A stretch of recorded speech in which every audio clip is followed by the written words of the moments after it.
Good afternoon. My name is Dayle Toews, and some of you remember that I used to teach here. It's been 5 years ago since I've been here, so it's gone quickly, but I still recognize some faces. So today I'm going to talk to you about what I did last summer. I took a trip to the border of Mexico and then went on the Migrant Trail walk, and those are the two things I want to tell you about. I know you're thinking, but you're so old. I was too old, actually. I had to ride some of the ways because it's 75 miles. It took us a week to get there, though. But you know, it's things like this that sometimes you have to speak up for others who can't speak for themselves. And sometimes you have to defend the rights of the poor and needy because they can't. And so I'm not giving a political speech. It's just what I experienced on this trip and what I learned from it. So June 25 to 30, I went on the MCC border land learning tour. And I got to the Tucson airport here. This is what the cacti look like near Tucson. But you go south of there, and the desert looks more like this. You can run into all kinds of prickly bushes, but it doesn't have the saguaro cactus that was at Tucson and further north. So after arriving at Tucson, there were 12 of us in this group, and we went to Douglas, Arizona. We stopped at Tombstone. It just looks like a town right out of Gunsmoke. And this is where the Minutemen got started. And they used to meet here. And they were probably for the most part, very abusive to migrants and killed many of them coming over. Our next stop was Bisbee, and the land looks like this because this is where the copper was mined. And this is what the land looks like when you're done with it. We got to Douglas, and we went to Jack and Linda Knox's house here. They were ministers in Oregon, but when they retired, they decided to minister to migrants and educate visitors like us that come down there. They fed us, took some of us to their house, this house, and others, we went to the Shalom house. We were there 5 days. There was one bathroom for 9 people staying there, so we had a lot of coordinating to do. These were the leaders from the MCC. They were from Guatemala, but they're citizens of the United States. They work out of Indiana now, and they planned the trip.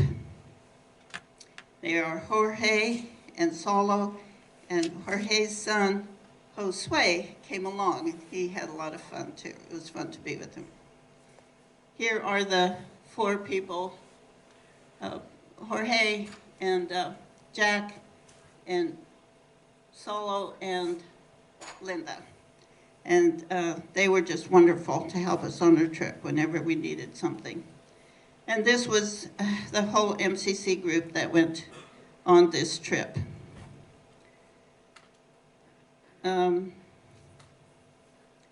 After eating breakfast at their house, we would go down to the fence. It was just 9 blocks down, and there we sang and prayed and visited. Here we were praying, and then we walked down to the Migrant Cemetery. It's a very beautiful cemetery, but the migrants are in this very dried and deserted place in one corner. So there's unknown. There are crosses for those who they do know, even for those who don't, but they do put the names on when they know. And then we went with a Presbyterian minister. Presbyterians do a lot of work down there. Mark Adams, he's a coordinator also of Frontera de Cristo, and he took us on a border infrastructure tour. Mark said that one day he was walking along the fence and he heard a whoosh, and a bale of drugs was catapulted over the fence into the field beyond. Then he saw someone on the U.S. side run to pick it up and take off.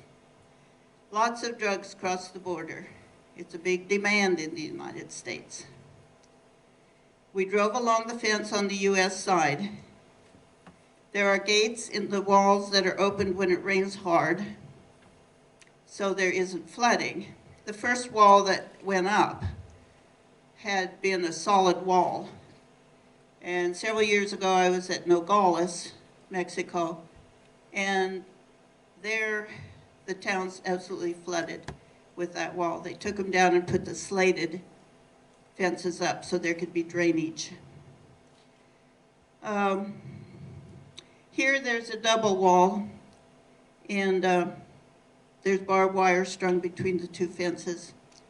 Mark says it is difficult to put oneself in the place that the migrant is in. He says more visas should be made available for Mexicans, Guatemalans, Rwandians, so they could migrate for a season and then return home. Here are some pictures of the fence.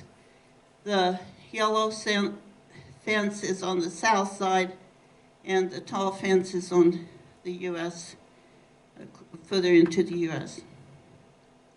And here's the path between the two walls, and there's the barbed wire between the walls. The smaller fence here is what they started out putting on. It's to keep vehicles out, and the tall wall is to keep people out. Let's see, then we went across the border to the sister city, Agua Prieta, and it is in Sonora, Mexico. And there they seek to build relationships and understanding across the border.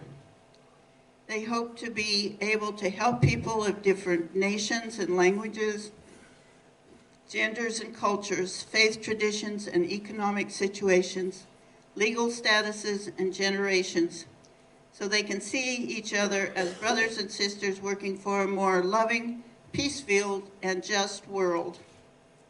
It's been operating for 10 years. It is open 7 days a week from 8 to 6. They also have a women's shelter, men's shelter, and children's shelter. They come to eat lunch at the center. Here's a volunteer, Chris. He's from Philadelphia, and he comes down here to volunteer for several months. And so they have a lot of volunteers here. They supply people with clothes. The migrants and people who are going to cross can get help here. People who have been deported get help here and decide what their next move is. And there's a Mexican immigration office next door. Most migrants go through Nogales, which is closer to Tucson. There's almost no one crossing at Agua Prieta now. Frontera de Cristo has 5 reasons to help: to feed, welcome, give shelter, clothe, and bring a Christian perspective to whomever comes through. Their philosophy is that the opposite of violence is not nonviolence, it is hospitality.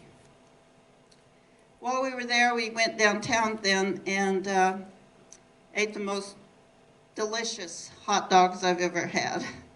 And they also had wonderful ice cream in the store there. While we were there, eating, walking around kind of together, a car of Mexicans stopped by us and got out and kind of looked us over for a while. I think one of our leaders went and talked to them, and then they left. But it could have been cartel, because nothing happens in that town they don't know, and they have to prove it happening. We next visited this Cafe Justo, or Just Coffee. This Mr. Gonzalez, he grew coffee in southern Mexico at Salvador Urbina, Chiapas, Mexico. It's way in the southern by Guatemala. And he could not make a living because they don't pay enough for the coffee there. So he came up to the border thinking he would go across. But when he got there, he was able to get a loan for like $20,000. And I don't know how this happened, but he bought roasters and grinders and had the coffee shipped up to him. And he started selling coffee. And he has a wonderful business now. In fact, I ordered quite a bit after I got home, because they get $5 to $6 from the pound. I paid $9 a pound, and they get quite a bit from it. So they're making good money. And besides that, it enables people not to migrate and encourages others to return home. From southern Mexico, all 10 of their full-time staffers, and the 3 there are 3 in Salvador Urbina and 7 in Agua Prieta, are Mexicans. The cooperative members and community are providing an excellent product, and they're keeping people home. There's at least 70 who work part-time or in the fields and in the coffee making shop that have no intention to go. They don't want to leave Mexico, and they won't have to with this business. And the extra money coming in from this coffee has allowed the Salvador Urbana town to buy a filtration system to purify the local water supply and buy books for the school children, which they didn't have before. And the co-op members have health insurance. So they feel very, very blessed and able to do this in their own country. That night, we heard a Border Patrol officer talking. He wanted to talk off the record because he was very caring, and he described his relationship with migrants as courteous and professional. And he said, you need to give them the same treatment as you would want. It isn't the badge that makes you a man, it's your character. He would like to be able to teach officers when he retires to be humanely concerned, giving dignity to others. Some do, I'm sure quite a few do, but there are those who don't. The following day, we went to a restaurant, and Galeano's, and heard another Border Patrol guard talk. That's who's here. He said that in previous years, larger groups of migrants would come across together and were easier to detain. With smaller groups of 4 and 5, they would run in all different directions, so it would be hard to get them rounded up. In Operation Detour, the Border Patrol teach the dangers to these people going over, usually young people to youth, the dangers of smuggling and what will happen if they do. They tell them the consequences, not that they shouldn't do it, because you probably know what what you think when someone tells you you can't do something. They'll probably try it. The newer cameras and the new towers turn toward any movement detected in the desert and zooms in on them. Coyotes are more concerned about the money received than the people. So they will leave the people if they've been detected. The Border Patrol gives water and food, some do better than this than others, and retrieves people who have died in the desert. At Douglas, there is more narcotic smuggling. In Texas, there's more migrants crossing. There's no shortage of drugs getting through, but there is a shortage of farm workers in the U.S. The backlog for applications to get legal status is almost 2,000. So it takes years to get citizenship or a green card. Unless you have money or family, or you're a really good basketball player or baseball player, and you can get on a really big team here. Border Patrol training, in that training, they need 4 months of Spanish. If you fail the test, you take it again. Half of the Border Patrol are of Latin descent. Border Patrol suicides are high from the stress. The vigilantes or Minutemen are often more scary than the immigrants. The Border Patrol job is to patrol the fence, check the cameras, find groups. If it's a family,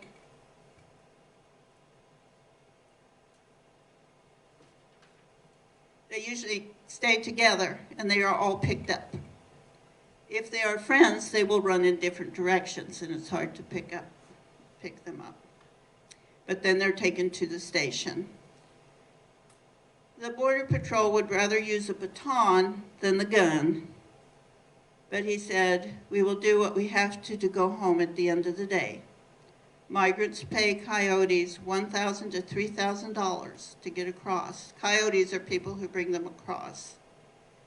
When we asked the Border Patrol, is more wall the answer? He would not answer us.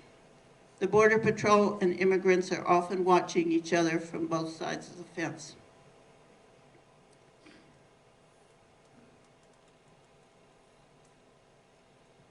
Next, we went to Douglas Agua Prieta Trabajan in Mexico, and it's a co-op trying to help individuals and families in poor neighborhoods develop some self-sufficiency. They try to be a demonstration site to teach families how to grow food, how to raise small livestock. They want to reduce the cost of living, same time build an ethic of mutual aid among the neighbors in order to reduce dependency on weak job markets. The women sew and make many crafts to sell. They raise chickens and grow gardens, and they served us a very wonderful meal.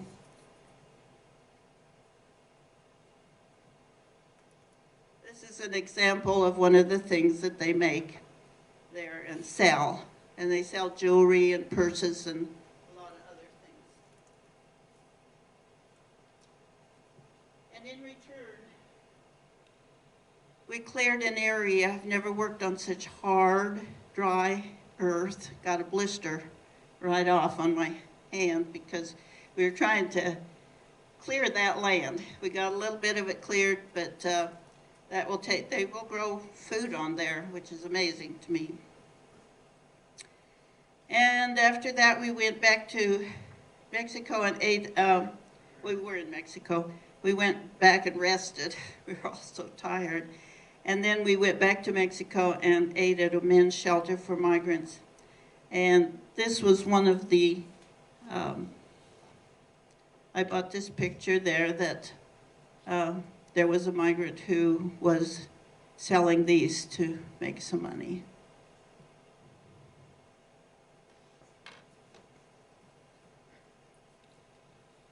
Saturday, we visited the Center for Drug and Rehab, and there are 13 of these along the border of Mexico. It's a volunteer and donation-based drug and alcohol rehab center, and gets very little support from the government. And to say it's lacking vital funding and resources is an understatement. These men get jobs in town, and that's what keeps it going. He said they have all the basics, which are gas, electricity, and the internet. So they have daily motivation meetings, and the cartel runs the town, but they do leave Creta alone. They know the men take water to the desert, and they let them. The cartel will also drop off addicts there at Creta.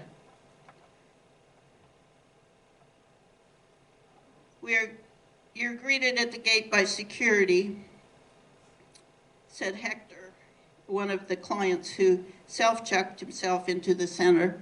He was picked up in the United States, in Arizona, for drugs, and he knows he cannot go back, and so he's there, and he takes water every week and kind of helps run the place. It's expected you check in, you remain there for at least 3 months, though some have been there 3 years and longer. The majority of patients are ex-gang members, often deported from the U.S., sometimes after doing jail time there for smuggling, and some are still in their teens. There are 3 dorms, one for men. This one, it sleeps up to 70 people in a space that would comfortably hold 10. They have a women's dorm and an area dorm for those with mental disabilities who have essentially been dropped off, never to be picked up again. There's a kitchen in the back, and they also can eat inside, but it's so hot that when we were there, they ate outside. The men living there also made the bricks to build all the buildings there. So they have gone to a lot of work to keep it going. Roughly once a week, some of the people in Creta take part in the Agua para la Vida, Water for Life, and head out in the desert just outside of Agua Prieta to fill water barrels placed on ranch lands close to the border, a popular crossing area for migrants. And we followed him out there. The water barrels had to be moved into the Mexican side as ranchers and Minutemen had previously sabotaged the water barrels when they were placed on the U.S. side. Water is essential, as it's impossible for migrants crossing to carry enough water to last from 3 to 5 day trek, especially in summer, with temps into the 110 to the 120 range. It took about an hour to get onto the ranch, opening and closing gates as we went. And the barrels are usually located near dry washes. Those are riverbeds that are dry except in the monsoons, or under big trees that offer shade and a hiding spot. There we were filling the barrels. And then we walked through arroyos and difficult terrain to the border fence. Further off on the top of the hills is in the distance. Can't see it here, but we saw the guard towers. They're often equipped with cameras. Eventually, after walking around a bit, the Border Patrol began driving by, and a helicopter flew back and forth, most likely because we had set off the motion detectors when walking to the borderline.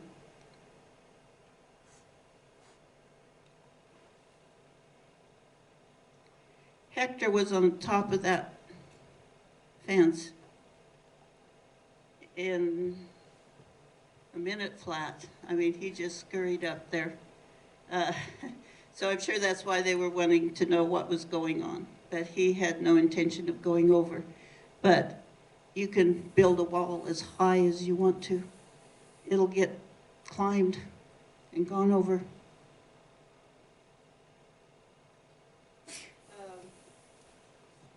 Then Saturday evening we went to Agua Prieta and ate with the Mexican MCC workers, Mennonite Central Committee workers, in their home.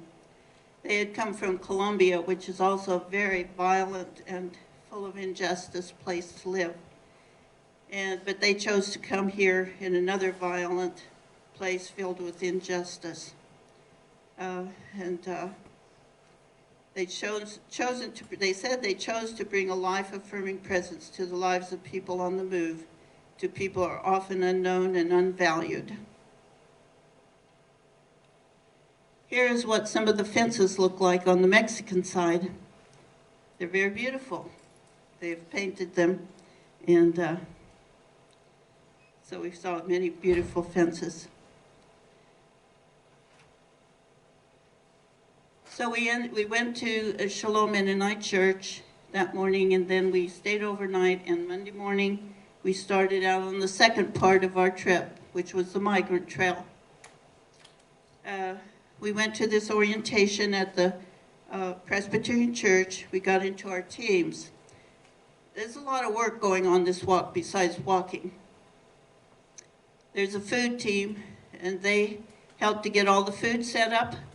And people from Phoenix and Tucson and around, they bring food for every meal. And the food team just set it all up. We always had lots to eat.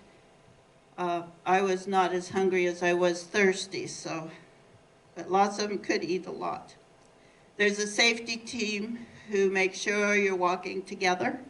If you start to drag back, they bring the van and pick you up and go. So you have to keep up with them. Logistics team that carried our baggage and our camping equipment, because we camped out in the desert every night.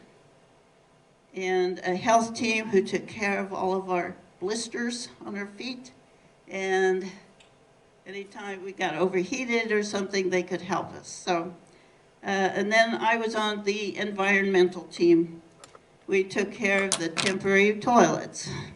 Not the best job.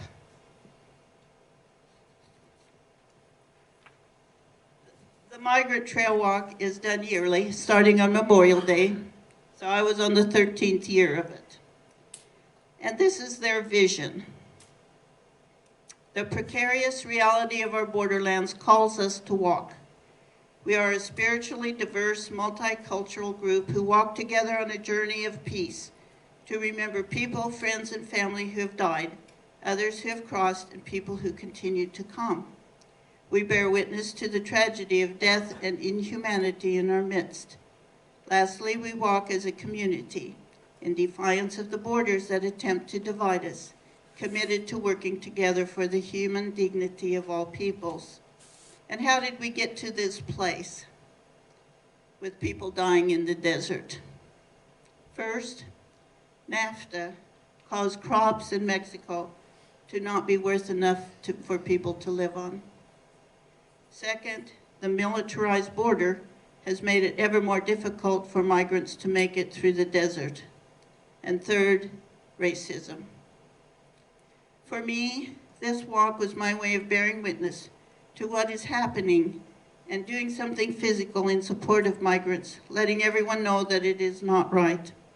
Over 6,000 have died attempting to cross the U.S.-Mexican border since the 1990s, and that's when the ramped up border militarization made it harder and diverted migrants to a harsher part of the country if they wanted to get across.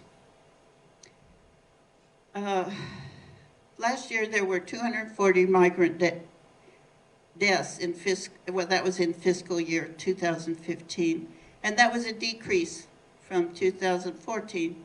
So there are not near as many coming over. I found out something on this trip, that you have all your groups. You have blacks, you have whites, you have Latinos, Border Patrol, Minutemen, all these different groups. There's good and there's bad in every group. It's not one certain group of people. You have good and bad in every group of people. And that's something to remember. And this was orientation, and the next Monday morning we gathered to drive down to Sassabee, Mexico. After lunch at 2 o'clock, that's the only afternoon we walked. We usually just walked in the morning.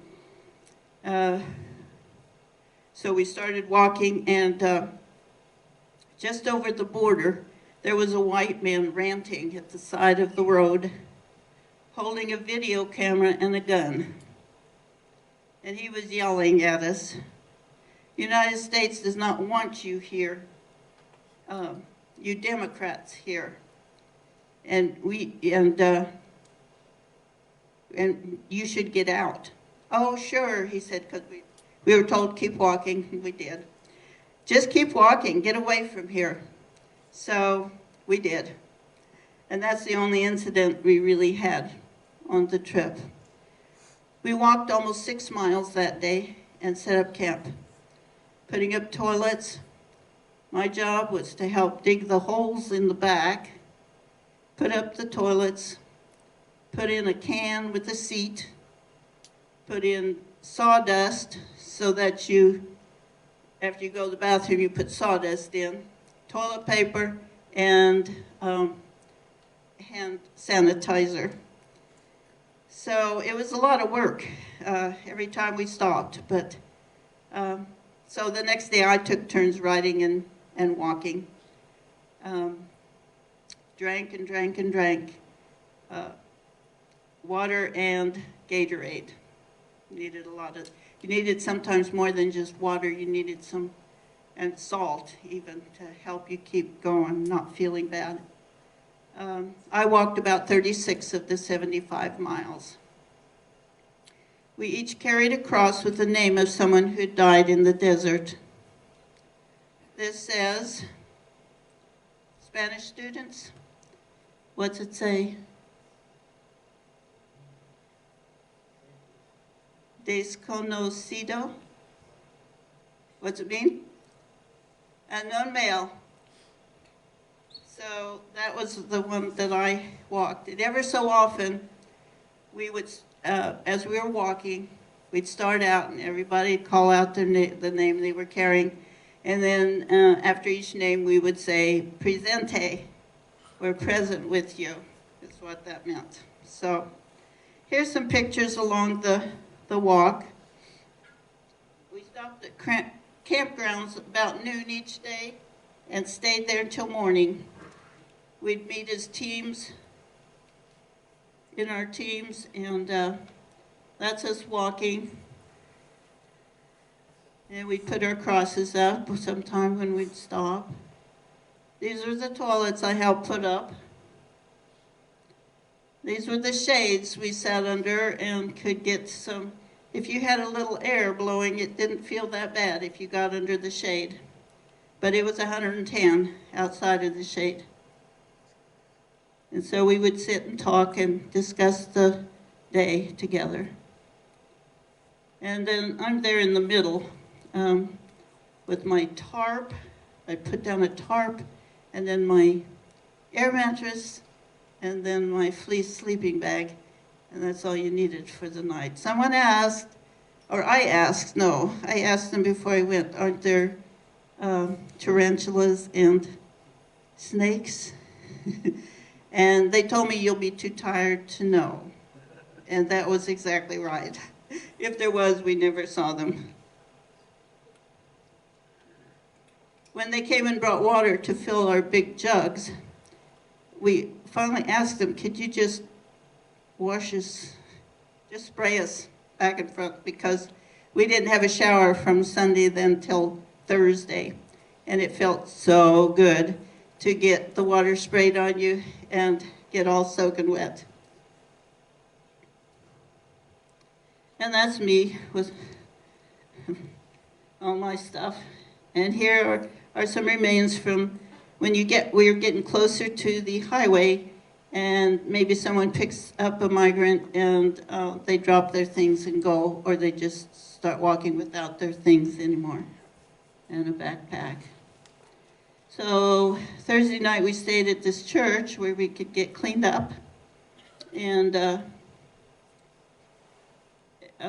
they had a talent show, lots of talented people on that walk. There were about 150 on the walk so it was a lot of people. We learned a lot of different kinds of people, and it was really interesting. And at this church, the Thai people came and made a wonderful supper. If only I'd been hungry. I was so tired and I couldn't even hardly eat. But you young people would really, they all made it fine. They were always hungry and they were always energetic. So, but I'm so glad I went. It was just the best experience of my life. So I sat down for a second, and this is what happened. I was out. Further into the desert, where there's more crosses we would find where they put up where migrants have been found. Either they buried them or they took them to the human center to try to find their relatives, find out who they were, and another cross. This last camping grounds at night was called Hell's Campground. You see there's just nothing there. It's just dry, and but there was while we were there, a dust devil went through and picked up some things that we never did find again. So it was quite a, we walked every day just until noon, and the one day we walked 15 miles. We got up at 4 o'clock and walked till about 2. So it was a long, long day and a hot day. And we had beautiful sunrises out there. Then on Sunday, the 5th, we walked into Tucson, into the park, and we put our crosses around the trees, and they had a ceremony. I had a plane to catch that afternoon. I guess most of them were leaving the next day, but I was ready to go home. And so that someone from the church got me to the airport.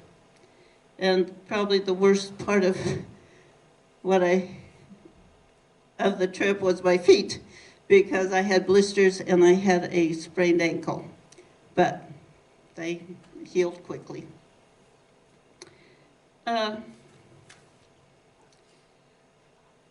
Kat Rodriguez, one of the main organizers of the walk, wrote that from January 1 to June 16 of last year, there was a life lost every 3.5 days.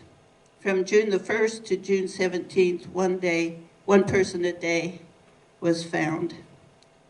And to imagine them going through this trip, which I could hardly do with all the support I had, and then they're just coming to the U.S. to find a job cleaning toilets, or some job nobody else wants. But they're so desperate. But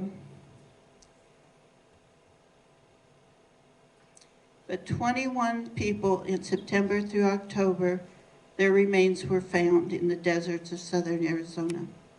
21 unique, irreplaceable human beings who were loved and are now missed.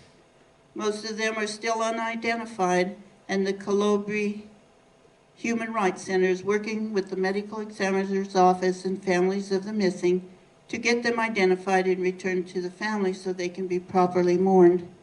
In the meantime, we mourn. Although this is the new normal in southern Arizona, this is not normal. It is not okay. And I refuse to be silent about the constant loss of life as a result of racist policies and border militarization. These human beings were real, and they mattered, and they existed. This is why we call it a human rights and humanitarian crisis. This is why we desperately need for things to change on the border. This is truly heartbreaking and tragic.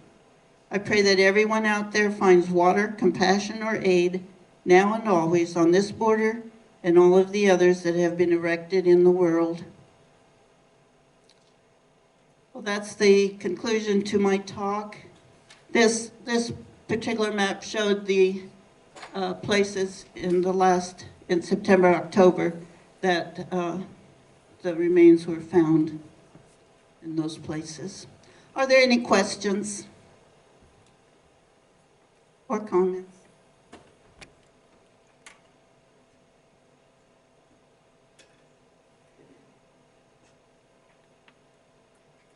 You can walk this trail anytime. Okay, anytime in the Memorial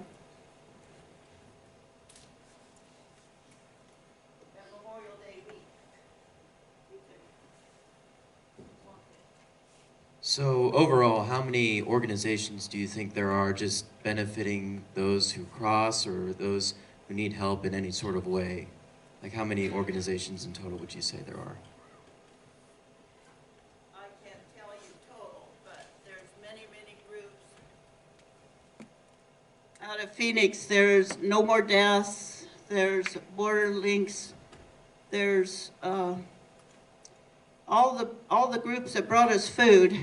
So that was like 3 meals a day, well, probably 2. We had breakfast things for a week. Were different groups that came out and brought us food. They would help the migrants. But when they find someone walking in there, they will take them back to the Border Patrol because where would they go? You know, and it's not like people are picking them up and bringing them somewhere usually. It's just going back, and then they have to go through the procedure. Some go 13 or 14 times before they finally get in. And then they go back for Christmas, you know. They want to be back with their family, but they'll try it again because they just can't make a living there. Thank you.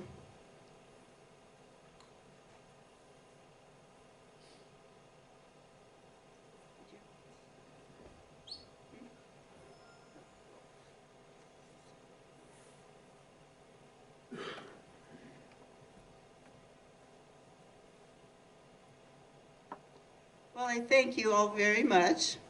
Thank you for this opportunity.